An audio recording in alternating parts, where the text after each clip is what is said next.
Ginoo panaa kaninyo. Ang Santos nga Ebanghelyo sumala ni San Mateo. Si Jesus miingon sa punuang mga pari o sa kadakuan sa mga lungsod. O sa may inyong una-una, may tao nga may duha ka anak kalalaki, niadto siya sa magulang o giingnan, trabaho sa atong parasandong, mitubag siya, o trabaho ko, apan wala siya niadto. Unya ang amahan, miingon sa manghod, trabaho sa atong parasandong, o miingon ang manghod, o muadto ako, apan wala siya muadto. Kinsa man sa duha ang mituman sa buot ipabuhat sa amahan, sila mitubag ang magulang. Unya si Jesus miingon, sultihan ko kamo nga gobernador sa buhis o nga mga daotang babae, maguna pa kaninyo pagsulod sa kingharian sa Dios, kay mianhi kaninyo si Juan nga magbubunyag, pagtudlo sa batarong o pagkinabuhi, apan wala kamo mutuo kaniya. Apan ang mga gobernador sa buhis o mga daotang babae, mituo kaniya, bisan gani human siya ninyo makita kini, wala gihapon kamo maghinulsol ni mutuo kaniya. Mga igsoon ko diha ni Kristo ang Ebanghelyo sa Ginoo. Dahigon ikaw, O Kristo, manglingkod. Good morning kanaton tanan.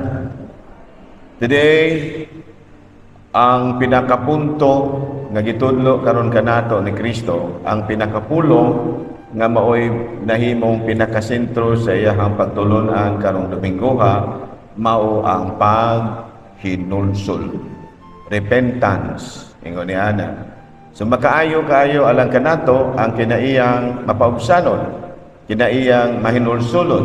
Nganuman, tungod kay mao kini ang makapahimuot sa Dios o makapahimuot sa atong isig katawo. Mao kana ang paglikay nga ikaw mapahitason.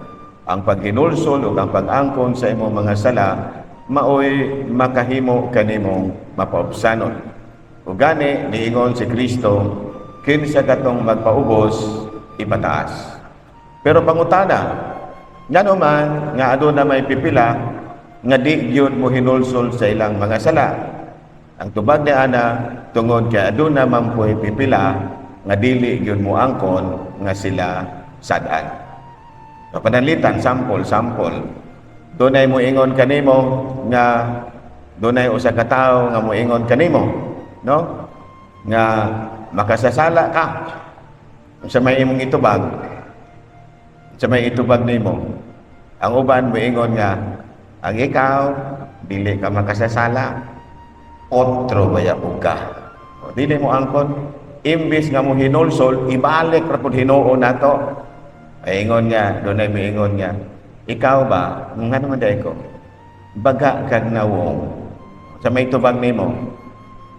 Ang ikaw, dili ka bagag nawong, mas baga pakag nawong kay nako. Ikaw ba, may pagkabakakon biya ka? O sa may imong itubag, ang ikaw, dili ka bakakon, mas bakakon pa ka nako. So, imbis nga mo angkong ka, nga salaan ka, imo mapuninong ibakwi sa imuhang isig kaingon ang ilang isulti kanimo. So, ang mahitabo, wala diyo'y paghinulsol nga nahitabo. Nga naman, tungod kay walay laing tawo nga makapausog sa imong kinaiya. Kinsa raman gidi ay, ikaw ra gyud. Bisag unsaon pa ka, electric chair maganinha, ikuanon ka, kanang sakiton ka, di gyud ka. Basta kay makahukom na gani kang di gyud ka mousog, dili gyud ka mousog. Kaya nga naman, ikaw yun mismo mo'y makapausog sa imong kaugalingon. So muna nga, ang pagkamapaubsanon, importante. Ang pagkamahinulsulon, importante. Kay mauman kini ang may paagi nga napakita kita sa atong pagkamapaubsanon. Kung sa giingon ni Kristo, ang mapaubsanon, ipataas. Klaro? O niya, kung saon man nato nga makahinulsol kita sa atong mga sala, unya masayod gyud ta kun unsay atong sala. diha na mosulod ang pagtulunan kabahin sa pagpaminaw sa pulong sa Dios. Pinaagi sa pulong sa Dios, makapamalandong kita sa atong binuhatan, atong mausisa ang atong kaugalingon kung nakasala bata o wala, base sa pagtulon ani Kristo. Kaya it's only the Word of God nga mao'y makagiya kanato sama sa atong pagtulunan karon pag hinulsol.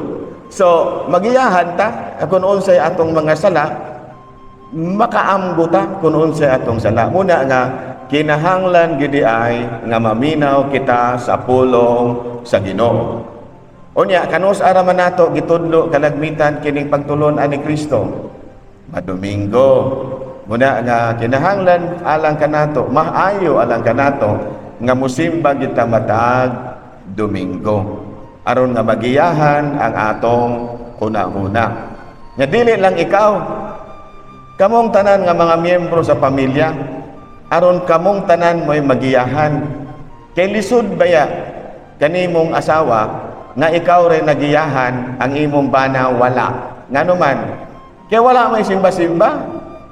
Lisod baya alang sa mga ginikanan, kung kamurang ginikanan, maoy nagiyahan sa pulong sa Dios ang inyong mga anak wala. Ngano man, lahi nagkinaiya ang inyong anak kay kaninyo. Muna nga maayo alang kanato nga lahi-lahi tag kinaiya nga magkaparehos og kinaiya. Unsaon man nato nga maparehos atong kinaiya? Ato gyung ibase sa kinaiya ni Kristo.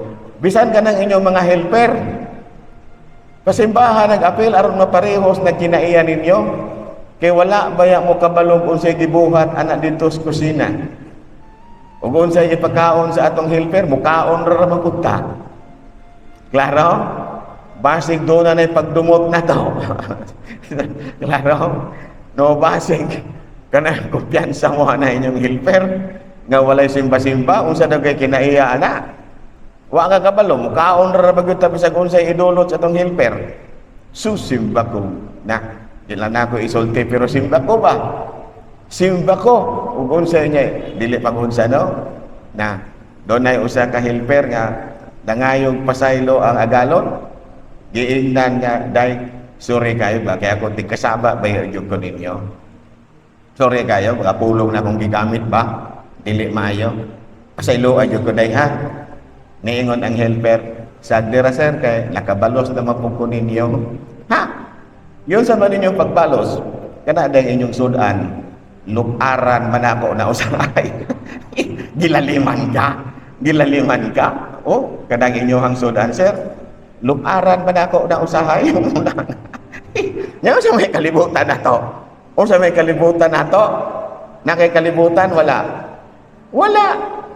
No wala. Muda ga kinahanglan nga kanang atong bana, atong asawa, mga anak, dadon gyud nato og simbahan aron makadungog sa pulong sa Dios o kitang tanan sa usa ka pamilya mahiusa na sa usa ka pulong. Kansang pulong?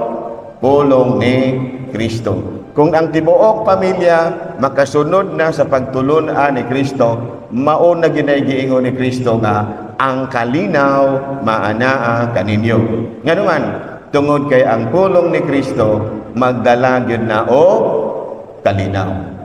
Klaro? Oh, sige manindog. Moingon